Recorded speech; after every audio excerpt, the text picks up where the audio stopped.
আসসালামু আলাইকুম বন্ধুরা, আশা করি সকলে ভালো আছেন।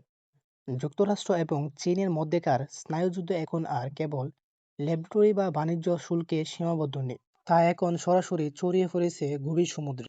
স্ক্রিনে বর্তমানে আপনারা যে দৃশ্যটি দেখছেন, এটি ভারত মহাসাগরে একটি এক্সক্লুসিভ ফুটেজ। এখানে আমেরিকান ডেল্টা ফোর্স তাদের হেলিকপ্টার নিয়ে চীনের একটি জাহাজে অতর্কিত হামলা চালাচ্ছে। এটি একটি নজিরবিহীন ঘটনা। এর আগে আটলান্টিক মহাসাগরে পারে যুক্তরাষ্ট্র এ ধরনের অপারেশন চালালেও ভারত মহাসাগরে বা আরব সাগরে এত গভীরে সরাসরি চীনের জাহাজে তারা এর আগে হাত দেয়নি। তারা চীনের একটি বিশাল তেল ট্যাঙ্কারকে কার্যত ছিনতাই করে নিয়ে গেছে, যা ভেনেজুয়েলা থেকে 10,000 কিলোমিটার পথ পাড়ি দিয়ে চীনের দোরগোড়ায় পৌঁছে গিয়েছিল। চীনের আটককৃত জাহাজটির নাম হলো আকুলা 2। এটি একটি সুয়েজ ম্যাক্স ক্লাস ট্যাঙ্কার। এই ট্যাঙ্কার প্রায় 1,50,250 টন ওজনের একটি জাহাজ। এটি প্রায় 7 লক্ষ থেকে 1 মিলিয়ন ব্যারেল অপরিশোধিত তেল ধারণ ক্ষমতা রয়েছে। এর আকার প্রায় 274 মিটার লম্বা এবং 48 মিটার চওড়া। এটি পানামার পতাকাবাহী জাহাজ হলেও এর প্রকৃত মালিকানা চীনের, এবং এটি চীনের সেই বিখ্যাত স্লেডোফিট বা অদৃশ্য নৌবহরের অংশ, যারা আন্তর্জাতিক নিষেধাজ্ঞা এড়িয়ে গোপনে জ্বালানি সরবরাহ করে থাকে। আন্তর্জাতিক সংবাদ সংস্থা রয়টার্স এর রিপোর্ট অনুযায়ী, এই জাহাজটি জানুয়ারি মাস থেকেই মার্কিন গোয়েন্দা সংস্থার নজরে ছিল। ভেনেজুয়েলা যখন উত্তাল, ঠিক তখনই এই জাহাজটি ক্যারিবিয়ান সাগর থেকে ডাক মুড অন করে পালিয়ে যায়।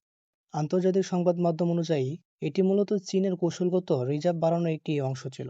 অন্যদিকে বিশ্বের বড় বড় সংবাদ মাধ্যমগুলো উল্লেখ করছে, এই হামলা কেবল তাদের তেলের জন্য নয়, বরং তাইওয়ান ইস্যুতে যুক্তরাষ্ট্র যে হারপুন মিসাইল এবং 300 কিলোমিটার রেঞ্জের হিমারস রকেট সিস্টেম চীনের মূল ভূখণ্ডের 19 কিলোমিটার দূরে মোতায়েন করেছে, তার পাল্টা চাপ হিসেবে কাজ করছে। যুক্তরাষ্ট্রের এই দুঃসাহসিক পদক্ষেপের পর চীন চুপ করে বসেনি। তারা তাদের অত্যাধুনিক ফুজিয়ান ক্লাস বিমানবাহী রণতরী ভারত মহাসাগরের দিকে রওনা করে দিয়েছে। এটি বর্তমানে ইরানের উপকূলে চীনের শক্তিশালী উপস্থিতি জানান দিচ্ছে। ফুজিয়ান ক্লাস জাহাজে রয়েছে ইলেকট্রোম্যাগনেটিক এয়ারক্রাফট লঞ্চ সিস্টেম, যা অত্যন্ত দ্রুত বুদ্ধিমান উড্ডয়ন করতে সক্ষম। চীন প্রমাণ করতে চায় যে ভারত মহাসাগর কেবল আমেরিকার লেক নয়। সম্প্রতি ইরানের ইসলামী বিপ্লবী গার্ড আইআরজিসি এর প্রতিষ্ঠাতা বার্ষিকীতে চীনের সামরিক কর্মকর্তাদের উপস্থিতি বিশ্বকে চমকে দিয়েছে। আইআরজিসিকে ইউরোপীয় ইউনিয়ন কালো তালিকাভুক্ত করার পর চীন এই সমর্থন একটি গভীর বার্তা দেয়। বর্তমানে ইরানে চীনের হাজার হাজার সামরিক টেকনিশিয়ান এবং বিশেষজ্ঞ অবস্থান করছে। তাত্ত্বিকভাবে একে বলা হচ্ছে চেইন রিঅ্যাকশন, অর্থাৎ ইরান যদি ক্ষতিগ্রস্ত হয় তবে চীনের বিশ্ব শাসনের উচ্চ আকাঙ্ক্ষা বা স্ট্রাকচারাল ফাউন্ডেশন ভেঙে পড়বে। চীন ইরানকে রক্ষা করছে নিজের প্রয়োজনে। এখানে আমাদের বুঝতে হবে পাওয়ার অফ ব্যালেন্স। যুক্তরাষ্ট্রে 11টি বিমানবাহী রণতরী থাকলেও চীনের হাইপারসোনিক মিসাইল বহরের সামনে তারা বর্তমানে কিছুটা ভয়ে আছে। এই জাহাজ আটক করা আসলে একটি ফক্সি ওয়ার এর মহড়া মাত্র।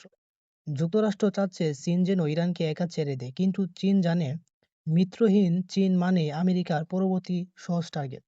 ভারত মহাসাগরে এই পানি অত্যন্ত ফুটন্ত অগ্নিগিরির মতো হয়ে গেছে। একদিকে মার্কিন ডেল্টা ফোর্সের পেশা শক্তি, অন্যদিকে চীনের ফুজিয়ান রণতরীর রাজকীয় উপস্থিতি। বিশ্ব কি এক তৃতীয় বিশ্বযুদ্ধের দিকে এগোচ্ছে, নাকি এটি কেবলই বিশ্ব শাসনের নতুন এক দাবার চাল? যুক্তরাষ্ট্র কি পারবে চীনের এই শ্যাডো ফিটকে রুখে দিতে? বন্ধুরা, আজকে গুরুত্বপূর্ণ এই বিষয়গুলোকে কেন্দ্র করে আপনি ব্যক্তিগতভাবে কি মনে করছেন তা অবশ্যই কমেন্ট বক্সে লিখবেন।